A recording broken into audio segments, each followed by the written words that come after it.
Bismillahirrahmanirrahim. Assalamualaikum warahmatullahi wabarakatuh. Alhamdulillahilladzi anzala ala abdihil kitaba wa lam yaj'al lahu iwaja. Wassalatu wassalamu ala sayyidina Muhammadin nabil mustafa wa ala alihi wa sahbihi wa man ihtada amma ba'du. Hadirin jamaah subuh yang dirahmati Allah Subhanahu wa taala, puji dan syukur marilah senantiasa kita panjatkan kehadirat Allah Subhanahu wa taala yang telah begitu banyak menganugerahkan limpahan nikmatnya kepada kita semua. Sehingga pada pagi ini kita masih diberikan kesempatan dan juga kesehatan untuk bisa hadir melaksanakan salat subuh berjamaah, dan insyaallah kita akan lanjutkan dengan ta'lim. Salawat dan salam semoga selalu tercurah kepada junjungan kita Nabi besar Muhammad SAW. Mudah-mudahan kita senantiasa bisa istiqomah melaksanakan sunnah-sunnahnya, dan semoga di akhirat kelak kita mendapatkan syafaatnya. Amin ya rabbal alamin. Baik hadirin jamaah subuh yang dirahmati Allah Subhanahu wa taala, kita masih akan kembali belajar mengenai sifat-sifat Allah yang kita kenal dengan Asmaul Husna. Sebagaimana pelajaran kita? Terakhir Al-Malik ya. Baik, kita sudah belajar Ar-Rahman, Ar-Rahim, kemudian Al-Malik. Al-Malik, apa Al-Malik mana ya? Raja atau penguasa ya? Raja atau penguasa. Kalau kita membayangkan di bumi ini misalnya ada seorang raja atau penguasa, yang kebayang oleh kita apa itu? Pasti semena-mena. Ya, semena-mena, kemudian zalim gitu kan, dan sebagainya ya. Merasa dia berkuasa. Untuk itu sifat yang akan kita pelajari berikut ini adalah melanjutkan dari menghilangkan gambaran kita tentang raja itu yang seperti itu tadi, yaitu sifat Al-Qudus.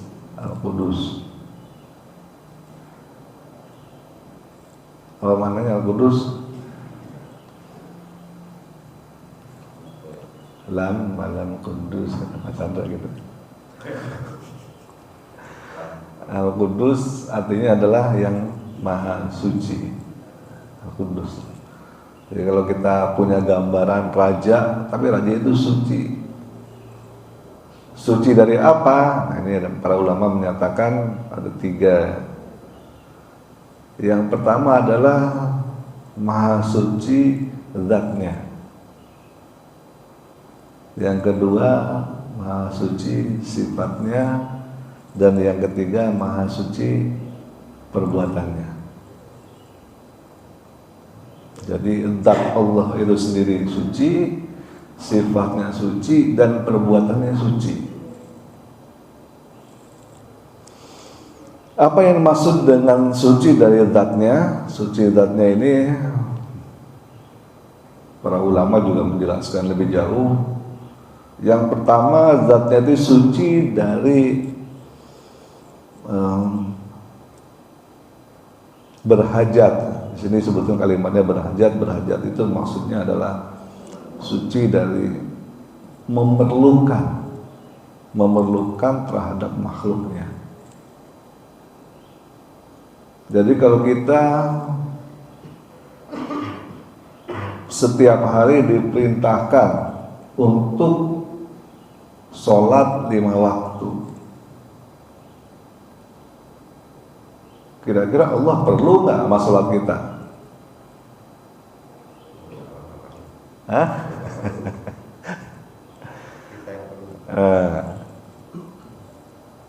Kalau semua orang di kolong langit ini nggak ada satupun yang sholat, nggak ada satupun yang ibadah, nggak ada satupun yang ingat dengan Allah Subhanahu wa taala, Allah rugi nggak? Ya. Jadi mau kita sholat semua, ibadah semua, takwa semua, iman semua, Allah nggak ada untungnya bagi dia. Begitupun sebaliknya, kalau seluruh manusia di jagat raya ini nggak ada satupun yang ibadah, nggak ada satupun yang bahkan mengenal Allah Subhanahu wa taala, Allah tidak akan rugi sedikit pun.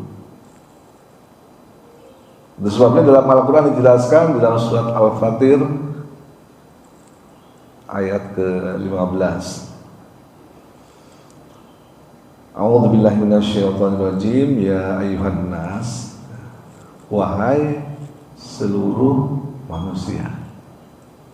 Sini kalimatnya ya ayyuhan nas, bukan sekedar ya ayyuhalladzina amanu.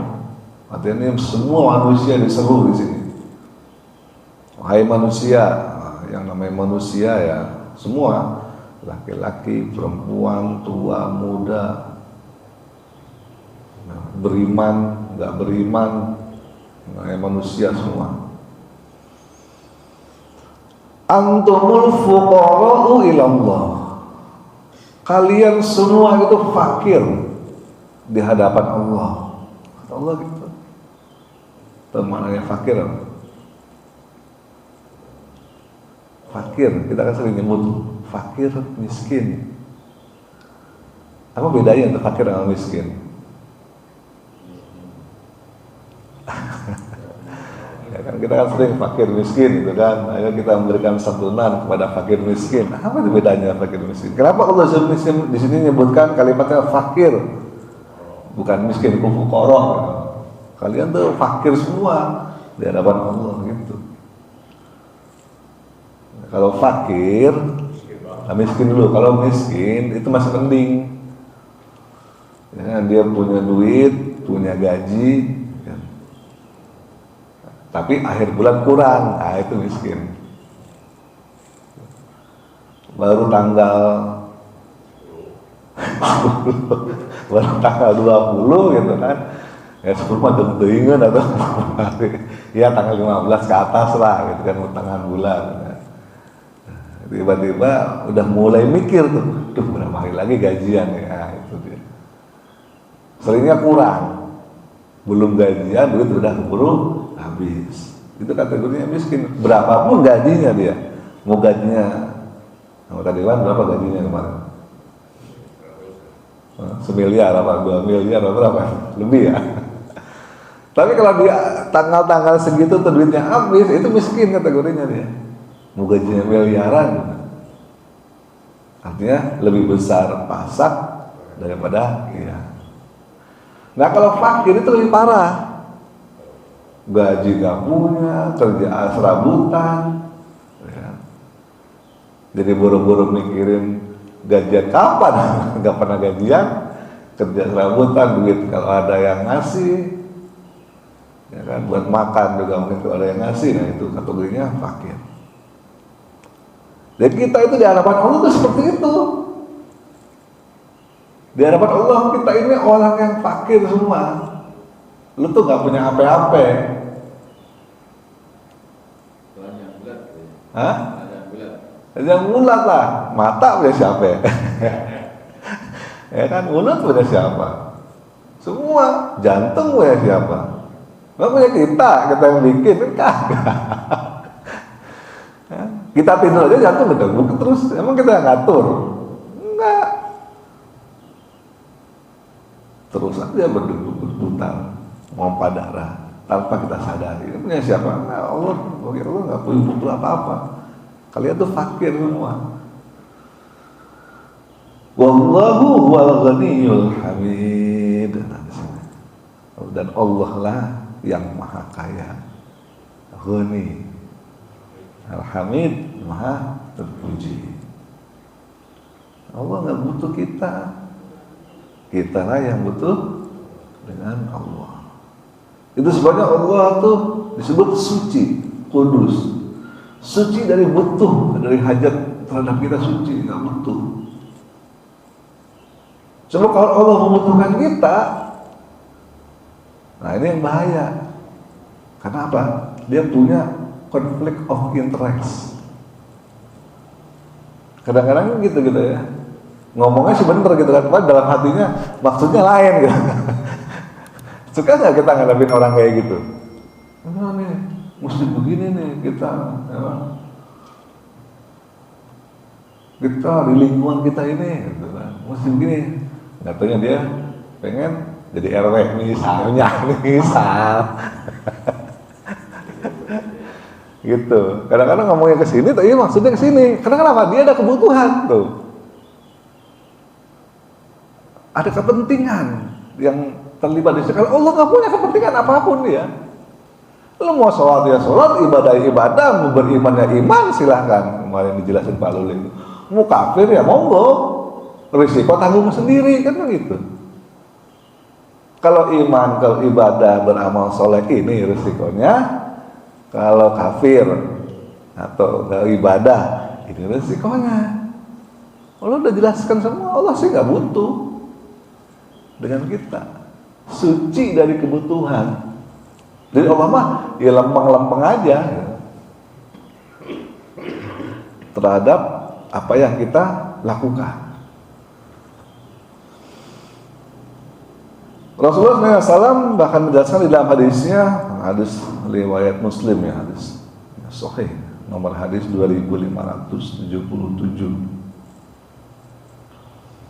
Jika seluruh manusia dan jin beriman dan bertakwa, levelnya selevel Nabi Sallallahu Alaihi Wasallam, jika maka sedikit pun tidak akan menambah kerajaan Allah. Bahkan Nabi menjelaskan, juga semua orang beriman bertakwa, udah kayak Rasulullah deh, takwanya kayak gitu udah. Kalau sholat kaki sampai bengkak misalnya gitu kan. Tiap hari sedekah, bahkan orang Yahudi aja disedekahin. Kalau subuh Nabi itu kan ke pasar pojok ngasih makan orang Yahudi yang buta. Kita mah Yahudi benci banget, dasar lu Yahudi kan gitu. Itu menandakan kita udah benci banget sama orang itu. Kelakuannya udah begitu dah. Bahkan kalau kita bertakwa, seluruh manusia, bukan cuma manusia tapi jin beriman dan bertakwa yang levelnya seperti level Nabi kita Muhammad SAW, sedikit pun tidak akan menambah kerajaan Allah. Hadis sahih. Begitupun sebaliknya, kalau semua orang itu bergajulan, nah mungkin nanti ya menjelang kiamat itu nggak ada tuh orang beriman, nggak ada orang bertakwa, nggak ada orang ingat Allah, nggak ada orang nyebut Allah. Nah itu kiamat datang itu. Selama nama Allah itu disebut, maka kiamat tidak akan datang.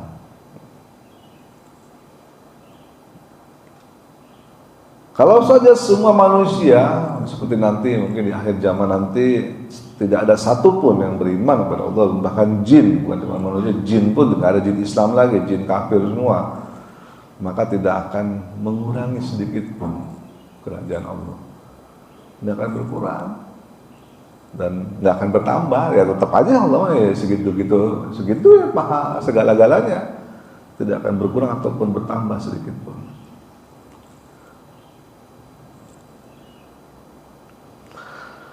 Jemaah yang dirahmati Allah Subhanahu wa taala. Kemudian para ulama menjelaskan lagi yang kedua adalah Allah itu Maha Suci dari yang menciptakan. Jadi kalau kita di dunia ini kita mengenal banyak Tuhan, dalam tanda petik Tuhan.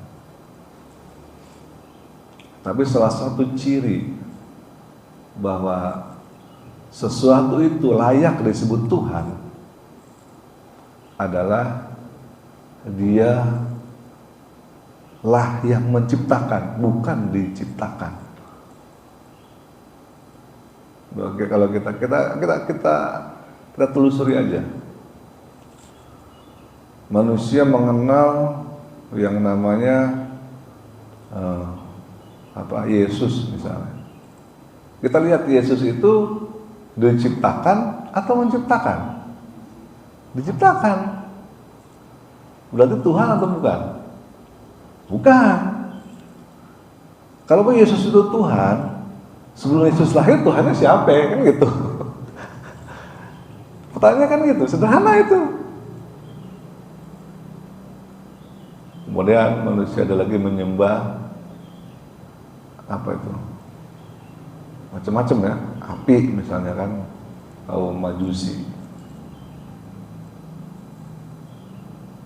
Yang nyalain api siapa? Masa Tuhan disiram air terus padam? Masa Tuhan ya gitu?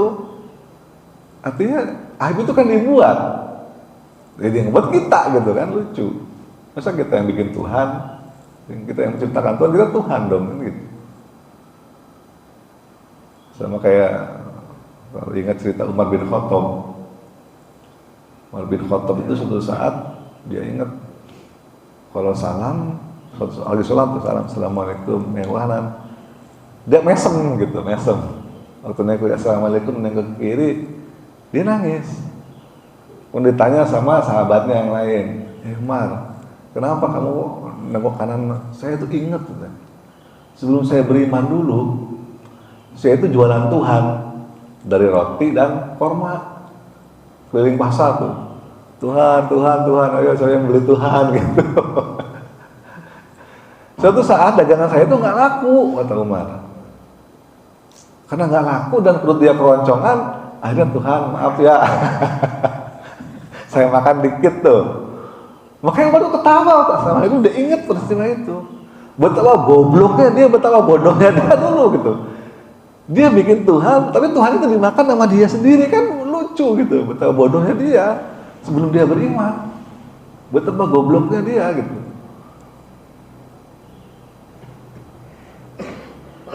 Jadi Allah itu adalah Maha Suci dari yang menciptakan. Tidak mungkin Allah itu menciptakan tidak mungkin Allah itu diciptakan. Bahkan Allah itu adalah Zat yang Maha Mencipta. Baik, selanjutnya adalah apalagi para ulama menjelaskan di sini mengenai Al-Quddus adalah Allah Zat yang ada dan wajib adanya, disebut dengan wajibul wujud. Ini merupakan sebuah logika sebab dan akibat. Kalau kita lihat, kita pegang HP,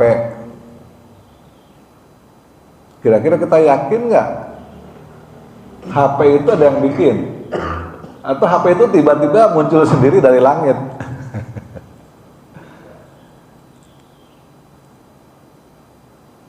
Kalau kita lihat satu benda lah yang asing, yang kita itu belum pernah melihatnya, tiba-tiba kita melihat misalnya suatu benda di langit bercahaya gitu, terbang,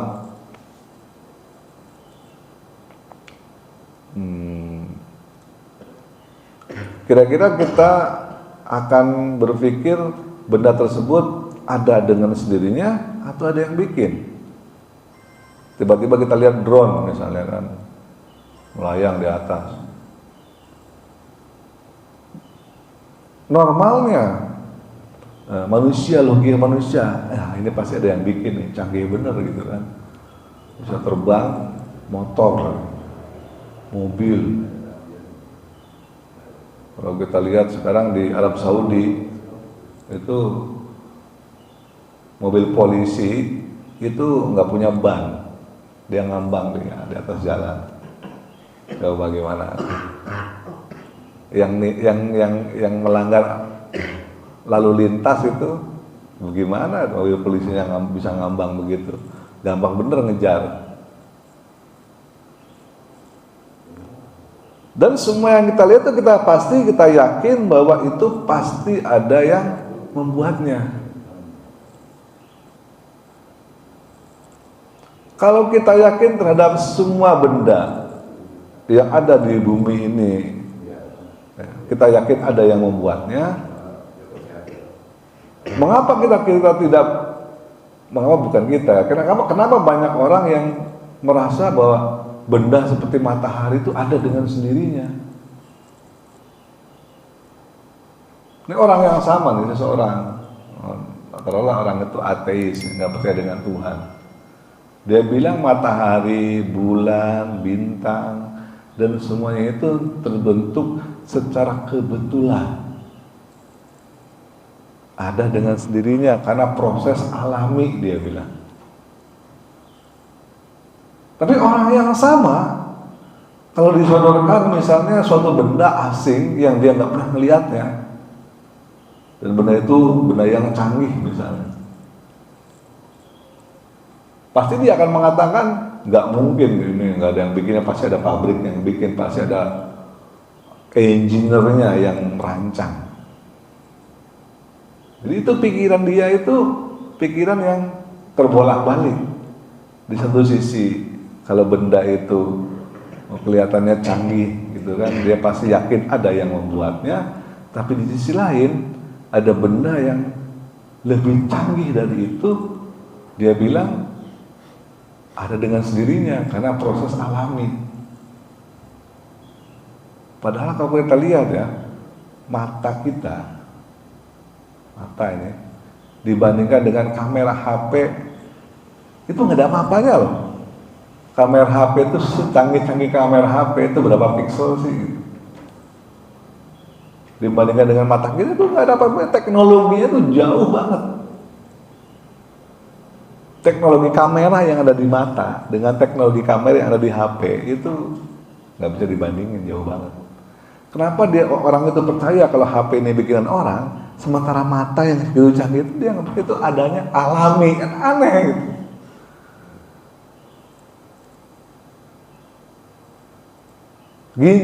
Ginjal, coba kalau dibandingkan sama mesin pencuci ginjal ya, almarhum Pak siapa kemarin? Pak Dadang. Ginjal yang sekecil di dalam tubuh kita bisa menggantikan mesin yang segitu gedenya. Yang orang kalau ginjalnya udah rusak harus datang ke dokter cuci darah dengan mesin yang segitu gede. Dan ada orang yang percaya kalau mesin ini bikinan manusia, ada yang bikin. Sementara ginjal ini katanya ada dengan sendirinya, proses alami karena pembelahan sel. Karena itu logika yang terbolak-balik gitu. Padahal mesin itu gede itu nggak canggih menurut kita harusnya. Kenapa? Karena butuh mesin yang segitu gedenya. Itu pun dengan mesin itu orang itu bertahan paling lama 2 tahun menurut penelitian. Kalau 2 tahun pasti lewat. Sementara mesinnya ada di perut kita ini yang ukurannya kecil, cuma sekempalan tangan ini, itu bisa bertahan 70 tahun, 80 tahun, bahkan sampai 100 tahun.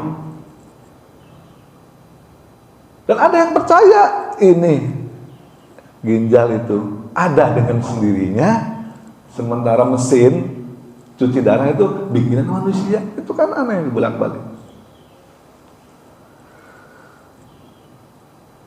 Jadi kita harusnya percaya, siapapun percaya bahwa semua yang ada di jagat raya ini ada yang membuatnya, yaitu yang disebut dengan zat Allah yang wajibul wujud, pasti adanya. Walaupun kita tidak melihat Allah Subhanahu wa Ta'ala, tapi ini semua jagat raya dan segala keteraturan ini merupakan bukti bahwa Allah itu ada. Allah suci dari sifat tidak ada. Baik jamaah sekalian dalam hati Allah Subhanahu wa Ta'ala, lanjutkan, Allah juga suci dari yang serupa dengannya. Kalau mau menjelaskan, tidak ada yang serupa dengan Allah Subhanahu wa Ta'ala. Nabi sallallahu alaihi wasallam mengatakan bahwa saat beliau Isra dan Mi'raj, Nabi ditanya para sahabat, ya Rasulullah, surga itu seperti apa? Nabi bingung tuh, nggak bisa ngejelasin. Gimana ya ngejelasinnya gitu? Karena kata Nabi, surga itu sesuatu yang belum pernah kalian lihat, belum pernah kalian dengar, bahkan tidak ada terbetik di dalam hati itu kayak apa tuh nggak ada. Jadi ngejelasinnya susah karena beda dengan apa yang sehari-hari kita lihat, apa yang sehari-hari kita dengar, bahkan apa yang terbayang di dalam benak kita aja beda. Kita bayangin, surga itu seperti itu loh. Apalagi yang bikin surga gitu logikanya. Jadi kalau kita membayangkan, oh Allah itu kan ada tuh orang yang membayangkan Ar-Rahmanu 'alal 'arsy istawa, ayatnya gitu. Ya, Ar-Rahman itu kan ayatnya itu 'alal 'arsy istawa, duduk di singgasana gitu kan, di atas arsy. Jadi surga aja nggak bisa dibayangin, nggak bisa dipikirin, terlintas di dalam benak, apalagi Allah itu zat yang maha gaib. Jangan coba-coba dah. Jangan coba-coba dipikirin, jangan coba-coba dibayang-bayangin. Gak usah Allah dulu deh, surga dulu deh, surganya nggak kepikir, nggak akan kepikir kayak gimana sih dalamnya, kayak gimana nikmatnya, kayak gimana hebatnya, kayak gimana canggihnya, itu nggak kepikir, apalagi Allah. Itu perbandingannya gitu. Ada orang mereka-rekaan gitu, bayangin duduk di singgasana. Nah sebelum ada arsy Allah di mana gitu, bingung dia. Ya kan, kalau Allah itu ada di atas arsy, duduk seolah-olah sebagai singgasana, sebelum ada arsy Allah ada di mana? Ya kan? Lebih bingung lagi. Ada hadis yang menyatakan setiap malam sepertiga malam terakhir Allah itu turun ke langit dunia. Kalau Allah turun ke langit dunia, berarti arsy-nya kosong dong. Ya kan? Arsy-nya kosong. Di arsy nggak ada Allah berarti. Dia lagi ke dunia, kan begitu. Itu kalau dipikir begitu, makin lama makin ngaco nanti pikirannya. Kan Allah tuh nggak mungkin gitu, suci dari hal-hal yang serupa dengan makhluknya. Jangan dibayangkan Allah turun ke sepertiga langit, sepertiga malam ke langit dunia. Jangan dipikirin kayak orang manusia gitu. Oh datang ke sono ngeliat, nggak boleh doa, doa sini, doa lagi tahajud segala macam. Nggak begitu, jangan dipikirin seperti itu. Kan Allah tuh laisa kamitslihi syai'un, tidak sama, tidak serupa bahkan dengan apapun, enggak. Jadi jangan pikir Allah di arsy lagi duduk, kakinya menjuntai gitu. Yang satu ke surga, satu lagi ke neraka, kayak gitu. Terus kalau sepertiga malam terakhir Allah turun pulang ke dunia, berarti arsy kosong. Ya, alaisa kamitslihi syai'un. Allah Maha Suci dari hal yang serupa. Jangan dipikirin hal-hal yang seperti itu gitu. Kalau Allah itu turun sepertiga malam ke langit dunia, kecepatannya berapa ya? Kan tadi ditanya begitu. Ukurannya segimana gitu. Dan seterusnya. Akhirnya makin lama pikiran kita makin tersesat nanti. Lebih baik kita mengikuti alur berpikir para ulama aja, nggak usah aneh deh. Kalau mengatakan bukan Allah yang turun datang, tapi rahmatnya yang turun, anugerahnya yang turun, ampunannya yang turun, gitu terjemahannya. Bukannya Allah duduk di atas singgasana di kursi, bukan, tapi Allah yang menguasai, Allah yang menciptakan, Allah yang mengendalikan arsy. Para ulama begitu pemahamnya, kita ikuti pemahaman para ulama aja. Baik, kemudian selanjutnya dikatakan di sini bahwa Allah itu maha suci dari hal, zat Allah itu maha suci dari bersusun. Kalau kita di dunia ini nggak ada yang nggak bersusun ya. Badan ini aja bersusun, ada tangan, kaki, ada mata, ada mulut. Kalau kita zoom lagi, mata Berusun lagi itu dalamnya, ada kornea, ada pupil, ada apa lagi tuh? Retina. Oh. Kalau di zoom lagi, terusuk lagi, ada molekul-molekul di dalamnya. Molekul kalau di zoom lagi masih tersusun juga, ada atom-atom di dalamnya tuh. Dan seterusnya terus bersusun dari mulai atom kalau di zoom lagi, tersusun lagi, ada elektron, ada proton. Proton kalau di zoom tersusun lagi tuh. Ada namanya kuark, gluon. Terus. Jadi makhluk hidup, bukan makhluk hidup ya, semua benda di jagat raya ini adalah terdiri dari susunan-susunan. Atom, molekul, kemudian dan seterusnya. Sampai berfungsi dan bekerja sebagaimana mestinya. Jangan dibayangkan Allah itu seperti itu juga, enggak. Allah Maha Suci dari hal yang bersusun. Kebayang nggak? Nggak kebayang, ini nggak usah dibayangin. Jadi jangan kayak kita kan ada ayatnya tuh, yadullahi fawqa aydihim, tangan Allah di atas tangan yang lain. Jadi jangan bayang, oh Allah punya tangan, enggak. Jadi jangan bayangkan Allah punya kaki, oh ada dalilin, hadisnya ada. Jangan, itu namanya Allah itu bersusun, nanti tidak masuk dengan hal yang bersusun. Allah jadi butuh kepada tangan, Allah jadi butuh kepada kaki, Allah jadi butuh kepada mata. Maksud sih Allah dari hal seperti itu. Allah jadi punya batasan. Jadi kalimat-kalimat yang semacam itu di dalam Al-Quran maupun hadis itu adalah kalimat majaz. Kalau dikatakan yadullah, tangan Allah, bukan cuma sebagai tangan tapi kekuasaan Allah. Seperti mengatakan misalnya Pak Eri ini tangan kanannya Pak Chandra misalnya. Apakah Pak Eri nempel begini? Oh ini kepalanya Pak Eri? Enggak gitu loh, jangan bikin seperti itu. Kita aja gitu kan yang dalam bahasa Indonesia pemahamannya enggak gitu.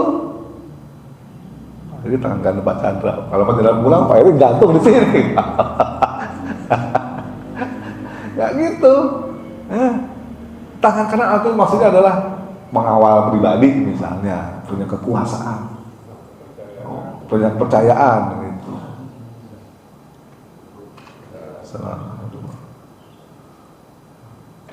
Ada juga kalimat hati-hati kalau lewat jalan itu banyak polisi tidur. Yang dipikir apa?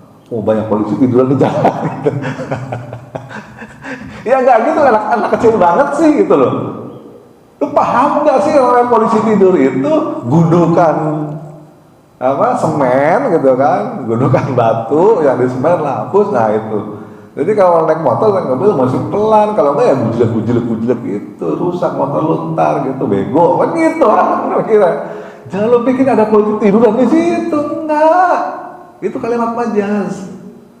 Kalau kita sehari-hari aja banyak kalimat majaz, kenapa tidak dengan Al-Quran yang begitu tinggi bahasanya? Banyak kalimat majaz. Kalau dikatakan ya Allah, tangan Allah, jangan, bukan tangan Allah punya tangan, enggak, itu majaz, kekuasaan maksudnya. Tuh. Dan seterusnya. Baik jemaah sekalian rahmati Allah Subhanahu wa taala, kita lanjut. Allah juga Maha Suci sifatnya. Tadi zatnya, sekarang sifatnya. Apa yang maksud sifatnya Maha Suci? Para ulama menjelaskan di sini, satu, Allah Maha Suci dari sifat lemah. Masa Tuhan lemah gitu kan? Tuhan itu adalah yang paling kuat, paling berkuasa, nggak punya kelemahan. Allah juga suci dari sifat jahil, bodoh. Nggak mungkin Allah itu bodoh gitu kan? Bodoh-bodohin. Bisa nggak kira-kira? Gue bodoh-bodohin Allah, pura-pura nggak sholat misalnya. Padahal gue udah sholat dong gitu. Emang Allah nggak tahu, nggak ngelihat kita. Nggak mungkin, nggak bisa. Allah tuh dibodoh-bodohin nggak bisa. Beda sama kita kan gitu. Kita kan sering bodoh-bodohin ya.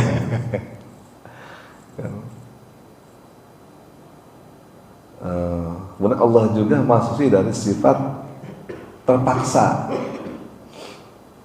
Nggak ada tuh Allah yang namanya terpaksa. Terpaksa dah. Gua kasih deh. Udah doa gitu kan bertahun-tahun. Padahal gua sebenarnya nggak mau ngabulin doain ini. Terpaksa dah. Gua kabulin doa lu dah. Gitu, terpaksa. Soalnya kalau nggak dikabulin nih orang ntar makin ini. Itu namanya terpaksa. Nggak ada. Allah sebenarnya terpaksa. Allah tuh bebas. Suka-suka dia. Dia mau begini kayak mau begitu, nggak ada yang bisa ngelarang, nggak ada yang bisa ini, nggak ada terpaksa. Beda sama kita ya. Kita seringkali terpaksa nih gue mesti mengeluarkan, mesti bayar, ya kan? Banyaklah kita dengan sifat terpaksa kita. Seringkali kita berada dalam situasi yang tidak kita kehendaki, tapi kita harus melakukan hal tersebut karena tidak ada pilihan lain. Kalau ini nggak gua lakuin, kalau gua nggak operasi, bagaimana kan gitu ya? Kalau gua operasi, bagaimana? Kalau gua nggak kawin, terjomblo terus. Kalau gua kawin, gimana? Kan gitu. Jadi hidup kita selalu berada di dalam keterpaksaan. Tidak 100% punya kebebasan. Hidup kita bergantung dengan hidup orang lain, dengan keadaan dan kondisi. Kemudian para ulama menjelaskan bahwa Allah juga masuk sifatnya dari sifat berubah. Allah itu tidak pernah berubah, beda sama kita. Kita makin lama makin tua. Jenggot makin putih, rambut makin putih, ya kan? Badan makin loyo,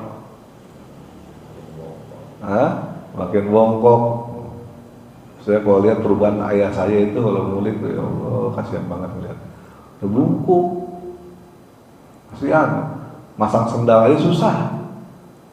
Coba, yang dulunya gagah gitu kan, mana berkuasa, sekarang ngapain? Jalan-jalan sempoyongan, kalau nggak pakai tongkat, berubah manusia. Bukan cuma manusia, semua di alam ini berubah. Matahari kita itu berubah. Setiap hari membakar bahan bakarnya dia, hidrogen. Dan suatu saat akan habis hidrogennya. Kalau hidrogennya habis, gimana? Mataharinya. Kalau perhitungan para ilmuwan, kira-kira 5 miliar tahun lagi tuh, matahari itu habis, hidrogennya habis. Terus kalau matahari hidrogennya habis, gimana? Apa yang terjadi? Dunia gelap, ya kan? Air membeku, bumi ini jadi kembali ke zaman es. Pohon-pohon tidak ada fotosintesis, jadi nggak ada pohon yang hidup karena nggak ada sinar matahari.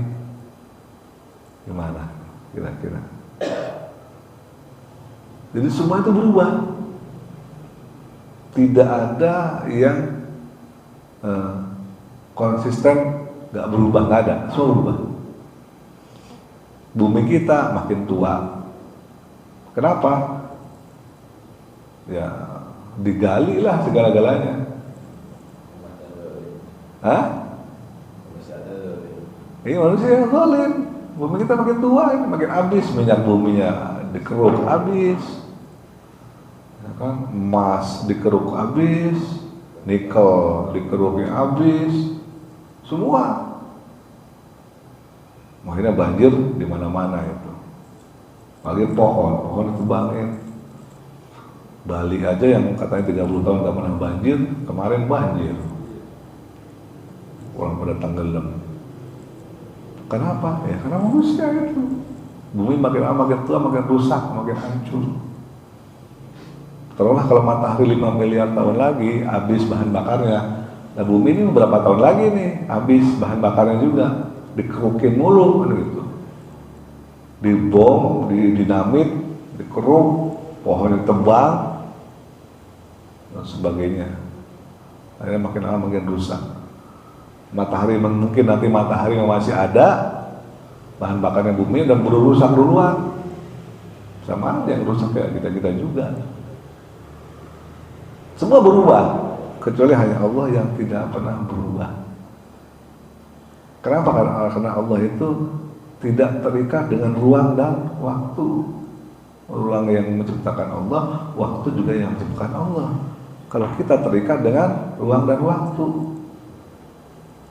jadi bagi Allah tuh nggak ada tuh masa lalu, masa sekarang, masa depan, nggak ada bagi Allah. Itu semua sama. Kalau kita kan beda, kita tidak akan pernah bisa kembali ke masa lalu, dan kita tidak akan pernah tahu apa yang terjadi di masa yang akan datang. Kalau bagi Allah mah sama, Allah tahu apa yang udah terjadi, Allah tahu apa yang akan terjadi. Jadi Allah itu masuk sifatnya dari perubahan. Kemudian para ulama mengatakan Allah juga masih sifatnya dari sifat lupa. Nah, kalau kita sering lupa ya, apalagi dasimun lupa. Cuman gara-gara semangka HP kagak dibawa dia. Itu bingung kan, lupa, karena lupa. Nah, Allah bagaimana kalau Allah lupa ya? Waduh lupa, saya belum mengabulkan doanya Dasimun misalnya gitu. Lupa, Allah nggak mungkin Allah itu lupa. Kebayang kalau kita punya Tuhan yang lupa. Oh iya, saya tuh lupa mau ngasih rezeki gitu. Saya lupa mau nyembuhin ini. Lupa, nggak mungkin Allah tuh lupa. Kemudian yang selanjutnya nggak mungkin juga Allah itu punya sifat lengah ya. Jangankan lengah ya, Allah tuh ngantuk aja enggak, kan? Kalau lengah itu kan kita berada pada kondisi di mana kita enggak waspada karena kelemahan kita sendiri. Allah itu di Al-Quran di ayat yang kita hafal, ayat kursi dijelaskan ya, la ta'khudhuhu sinah. Sinah itu artinya itu sinah, ngantuk, muap aja enggak, ngantuk aja enggak, walau naum, apalagi tidur gitu kan. Kalau kita mah begitu kajian dimulai nggak kayak khutbah deh, begitu khotib naik ke mimbar gitu kan, assalamualaikum warahmatullahi wabarakatuh, langsung itu kayak dikasih namanya apa, zat ini apa namanya, zat bertidur tuh apa namanya, langsung nyebar langsung itulah. Bahkan ada cerita ya, orang bule itu nggak bisa tidur. Saya kok insomnia, susah tidur. Ya, obatnya saya udah minum segala macam obat, nggak bisa tidur gampang nih. Coba lu datang ke masjid pada saat Jumatan. Bener loh itu. Dia berapa non muslim tuh, nyobain bener dah sih. Datang deh Jumatan, tidur dia. Coba. Saking luar biasanya setan itu benar-benar menggoda itu. Karena yang bikin tidur tuh setan. Begitu khotib naik ke mimbar tuh langsung setan nyoba semua, niupin kuping, niupin apa segala. Enggak. Tuh. Allah tuh suci dari sifat lengah. Karena dia nggak butuh ngantuk, nggak butuh tidur, sementara kita butuh. Kita mah sering lengah ya, sering khilaf. Baik jamaah semua, dirahmati Allah Subhanahu wa taala, tinggal dikit lagi. Yang ketiga adalah Allah tuh maha suci perbuatannya. Tadi kan zatnya, sifatnya, sekarang perbuatannya. Allah juga masih perbuatan dari apa? Dari berbuat yang batil, dari berbuat yang zalim. Jadi kalau kita kan sering kata, kalau Tuhan itu ada, kenapa masih ada kemiskinan di dunia ini? Banyak yang ngomong gitu. Kalau Tuhan itu ada, kenapa Palestina itu masih sama Israel? Di mana Tuhan? Kenapa Tuhan tidak menurunkan ininya? Tuh, ada nggak yang gitu? Ada. Orang yang berpikiran seperti itu, merasa bahwa Allah itu zalim. Kalau Allah itu ada, kenapa masih banyak orang yang tersiksa dan sebagainya? Itu pikiran pendek. Segelintir manusia seperti itu. Dia berpikir kalau Tuhan itu ada, maka dunia ini semuanya beres. Karena Tuhan turun tangan harus, emang Tuhan lu yang ngatur gitu loh kira-kira. Kalau mau beres semua nanti di akhirat, di surga itu beres semua. Nggak ada kemiskinan, nggak ada kelaparan, nggak ada yang ditindas, nggak ada yang didolimi, nggak ada yang sakit, nggak ada yang tua. Nanti di sono, di dunia nggak bisa kayak gitu. Itulah kehendak Allah. Bukan kita yang ngatur, bukan kita yang mesti, oh kalau itu Tuhan harus turun tangan dong. Nah, itu maunya kita. Lalu mengatakan apa? Innallaha la yughayyiru ma biqaumin hatta yughayyiru ma bi anfusihim. Allah nggak akan ngubah nasib lu kalau lu sendiri nggak ngubahnya, lu berusaha dong, ubah dulu baru ntar lu ubah. Gitu kata Allah. Di dunia seperti itu hukumnya Allah tetapkan. Ada hukum sebab akibat. Kenapa Palestina dijajah terus? Ya tetangganya orang Arabnya pada pro Amerika, pro Israel. Semua negara-negara Arab itu punya hubungan diplomatik sama Israel. Indonesia aja nggak punya loh. Mana ada kedutaan Israel di Indonesia? Nggak ada. Tapi Mesir, Saudi Arabia, Qatar punya semua. Makanya nyesel mereka kemarin dibom kan ya. Doha dibom itu sama Israel. Padahal di Doha itu lagi dijadikan tuan rumah tempat negosiasi untuk gencatan senjata antara Hamas dan Israel. Antara Hamas dan Amerika. Bayangin. Lagi ada perundingan gencatan senjata antara Hamas dan Amerika di Doha. Dibom sama Israel. Kan kurang ajar banget itu orang.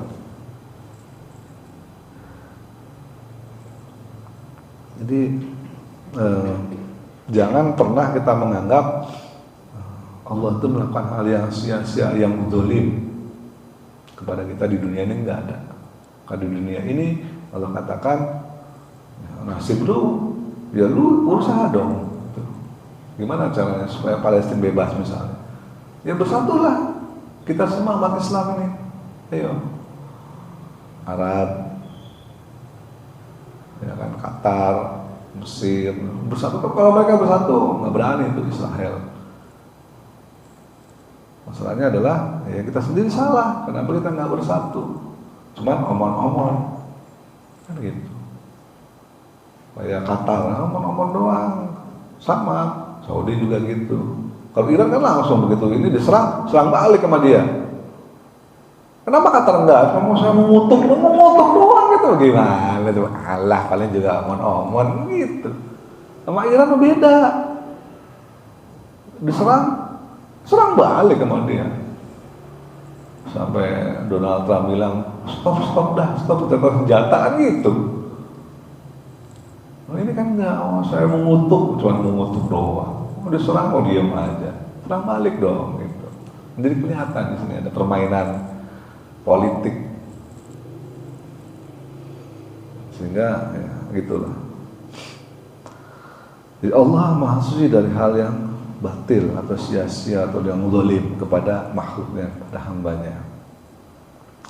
Dan yang kedua, Allah juga Maha Suci perbuatannya dari mengambil untung. Nah, tadi udah ya. Allah nggak butuh dengan kita, nggak ada untungnya bagi Allah dan seterusnya.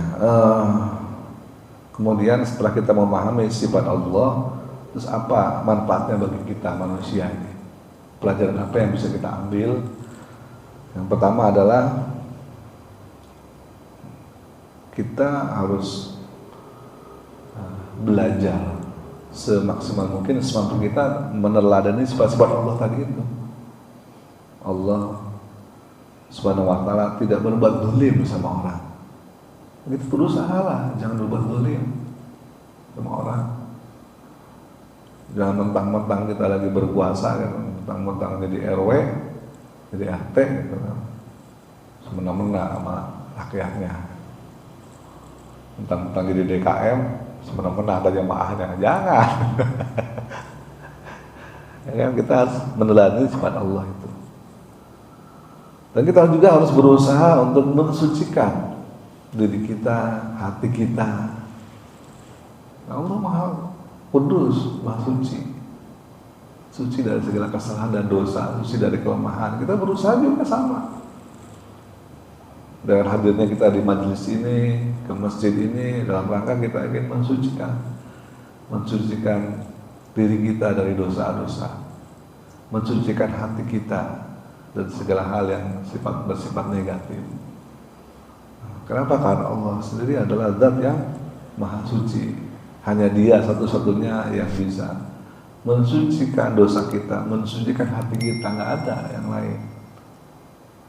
Makanya kita bersyukur semua kita masih konsisten hadir di masjid, melaksanakan sholat jamaah, menghadiri majelis taklim, menghadiri kajian. Insya Allah dengan apa yang kita lakukan ini bisa paling tidak sedikit mensucikan hati kita, dosa kita dari hal-hal yang negatif, yang bermaksiat. Mungkin itu aja. Ada pertanyaan? Atau ada yang mau menambahkan? Silahkan. Mungkin dunia tempatnya Sunda Gurau itu tadi. Jadi ya Amerika gitu. Jadi anggapnya itu bercanda aja gitu. Tembak mereka apa namanya tidak menyuruh Israel tembak sana tembak sini gitu. Jadi kita lagi bercanda aja sebenarnya gitu. Jadi Pak kalau itu tuh geli benar gitu kan. Apa dia mungkin seperti itu juga kira-kira.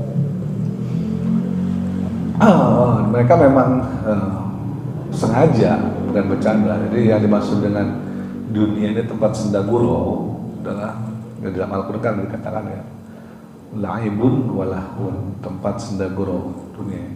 Yang maksud tempat sendaguro adalah tidak ada yang tidak ada yang pasti. Di dunia ini tidak ada yang pasti. Sendaguro. Sandiwara, kenapa sandiwara? Coba sekarang gini bayangin. Kita tidak mungkin selamanya sehat. Ada kalanya kita sakit. Itu sendaguro namanya kan. Kita merasa diri kita hebat, kita jadi pejabat misalnya. Padahal besok itu pensiun kan gitu. Itu kan cuma temporary, semua itu sendaguro tuh gitu maksudnya. Temporary aja semua, nggak ada yang ini. Jadi cuma main-main doang gitu. Jadi kan kita merasa hebat kan, berapa lama sih kita hebat kan gitu. Kita merasa sehat, berapa lama sih kita sehat. Kita merasa kaya, berapa lama sih kita kaya. Kan semua sendaguro. Kadang-kadang orang kaya bangkrut jadi miskin. Ada orang miskin mendadak jadi kaya karena menang lotre misalnya, dapat hadiah. Semua sendaguro, nggak ada yang pasti. Itu nggak masuk sendaguro seperti itu. Beda kalau kita di akhirat, itu serius. Nggak sendaguro ya, kalau sehat ya sehat terus, nggak pernah sakit, nggak pernah tua, nggak pernah sengsara, nggak pernah mati. Itu serius di akhirat tuh. Allah mau membuat kita lagi tuh dengan serius. Kalau di sini mah cuma main-main doang. Kalau sehat, tapi besok juga kena COVID, langsung ngek. Gitu. Sendaguro maksudnya. Tapi kalau Amerika, kan dengan Israel itu bukan sendaguro. Mereka memang zolim mereka itu. Merasa apa? Tadi itu merasa berkuasa, merasa hegemoni, merasa punya power, polisi dunia. Si Trump ini kan sekarang dia lagi bingung, dia nggak punya teman. Karena apa? Semua orang dimusuhin sama dia, jadi semua orang musuhin dia, ngejauhin. Bahkan tetangganya sendiri Meksiko dia dijauhin, kasih tarif yang besar gitu kan. Dijauhin semua. Australia udah menjauh. Orang Australia kesel sama Amerika dikasih tarif yang gede.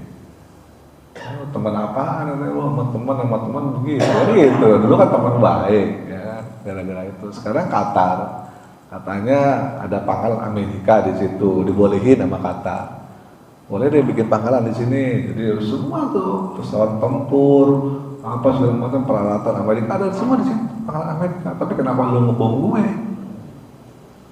Itu loh. Kan lo mengkhianati namanya.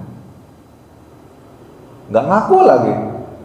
Si juru bicara Amerika bilang kita udah memperingatkan kepada Qatar akan ada serangan Israel, tapi Qatar nggak mau dengar, bilangnya begitu coba. Makin gondok aja si Qatar itu. Kapan lo ngasih tahu gue? Mendingan Iran yang ngasih tahu gue beneran. Besok gue mau nyerang ya, lo siap-siap. Iran begitu waktu mau nyerang Qatar, Iran kan nyerang Qatar juga. Gara-gara Iran diserang duluan, tapi dia nelfon dulu sama Emir Qatar, gue mau nyerang balik besok. Penduduk lu jangan ada yang keluar rumah tuh.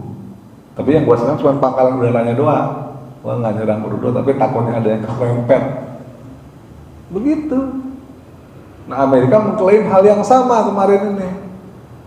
Dia bilang saya udah ngasih tahu kapan, ngasih tahunya kata si Emir Qatar. Nggak ada ngasih tahu saya. Main serang-serang aja. Untung saya nggak di situ. Kalau saya di situ kayak mulai mati, gimana? Main jebret-jebret aja tuh Israel. Kerjaannya begitu. Jadi gitu ya, maksud dengan lain pun malah maksudnya bro. Ada lagi yang lain pertanyaan? Kalau tidak ada, mungkin udah masuk waktu syuruk. Terima kasih atas perhatiannya.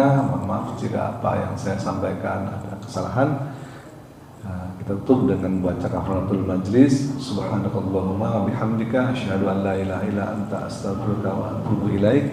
Billahi taufiq wal hidayah. Assalamualaikum warahmatullahi wabarakatuh.